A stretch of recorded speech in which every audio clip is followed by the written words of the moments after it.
In this quick video, I'll show you how to make another YouTube channel with same email. I will show you the process in my Windows PC, but you can also follow the steps in your Android device or iOS device. For that you just need to simply go to YouTube website, then switch your site to desktop site, and then you can simply follow the process shown in this video.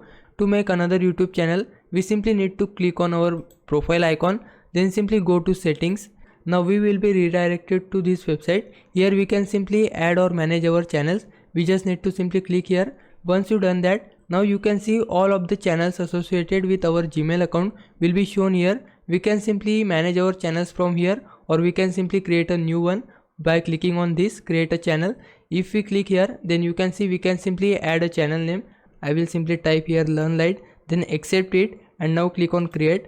Once you done that, now you can see my channel has been created. So this is how you can create your new YouTube channel on same email. If you found this video helpful, then please consider subscribing my channel and also like this video. Thanks for watching.